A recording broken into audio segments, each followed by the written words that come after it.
ヨンジーの中国ライフ。はい、皆さんこんにちは。ヨンジーと申します。いつも動画のご視聴いただきましてありがとうございます。皆さんご覧ください。この綺麗な景色。私は今どこにいるかと言いますと、福建省の柳江市上海県というところにおります。今ここに地図出てると思います。で、今日の動画でお話ししたいことなんですけれども、最近中国で良くない事件がたくさんありました。それに関することと、あとは中国旅行、今安全なのかどうかというところですね。こちらについて中国在住の日本人の立場から少しお話をさせていただこうと思っております。ベンチがここにありましたので、少しベンチに腰を掛けながらですね、お話をさせていただければと思います。よいしょ。最近中国で非常に悲惨な事件がいくつか発生しておりました。こちらに今出しておりますけれども、皆様もすでにご存知の方も多くいらっしゃるような内容かと思います。事件の中にはですね、日本人が標的になってしまったものもありますし、一方で被害に遭われた方が現地の中国人の方だと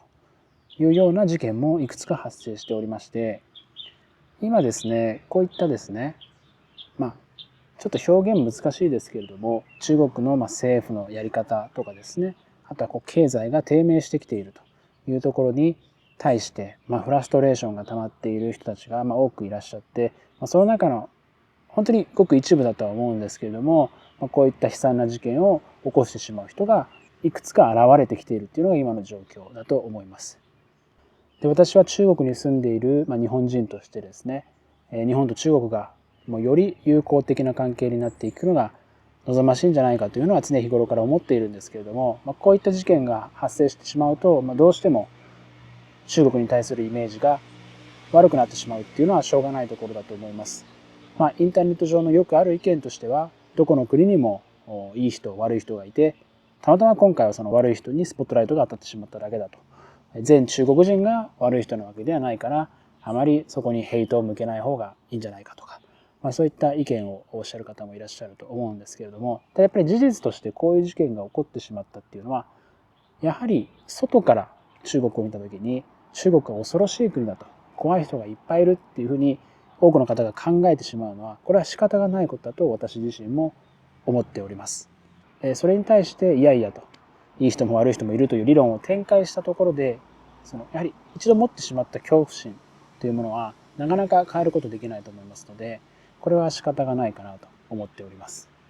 で、またこのような事件が起こったことによってですね、私の中国にいる友人でしたり、妻の友人、同僚などからですね、あまり外で日本語は話さない方がいいよなんていうふうな、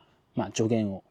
いただいたりもしています。というのも、やはり外で日本語を話すと目立ちますので、変な人に襲われてしまうリスクっていうのが高くなりますから、そこは注意してねというような内容になっています。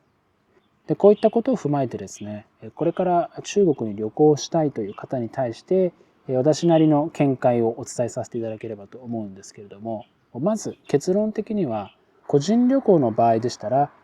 私はリスクは低いのではないかと思っています。と言いますのも、個人で旅行に行かれる場合は、街中とかその公共の場で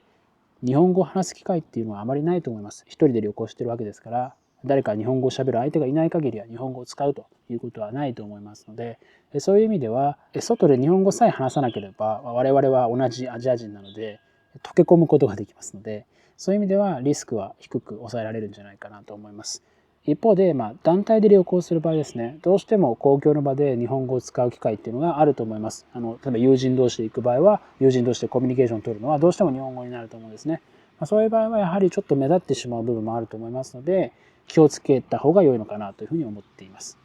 例えば、声のボリュームをちょっと落とすとかですね、周りを警戒しながら旅行するとかですね、そういった配慮をした方が身の安全のためにいいんじゃないかなと私は考えております。以上が中国に住む日本人としての中国旅行のリスクですね。まとめると、個人旅行は問題ありません。団体の場合は少し気をつけましょう。程度のものだというふうに考えております。そしてですね、今回の事件を受けて、ちょっと中国危険だな、怖いな、不安だなというふうに思われている方は、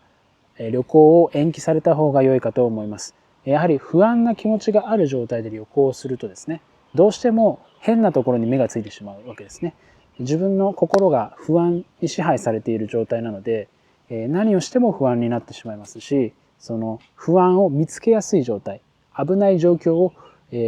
自分で引き込みやすい状態になってしまっていると思うんですね。なのでそういったメンタリティで海外旅行をするというのはあまり得策だとは思いませんので、ほとぼりが冷めるまでといいますか、ご自身の中でそろそろ中国旅行しても大丈夫かなというふうに心から思えるようになるまでは中国旅行を控えられると良いかと思います。一方で中国に旅行しても大丈夫だというふうな自信を持っていらっしゃる方に関しては旅行されても問題ないかなというふうに思います。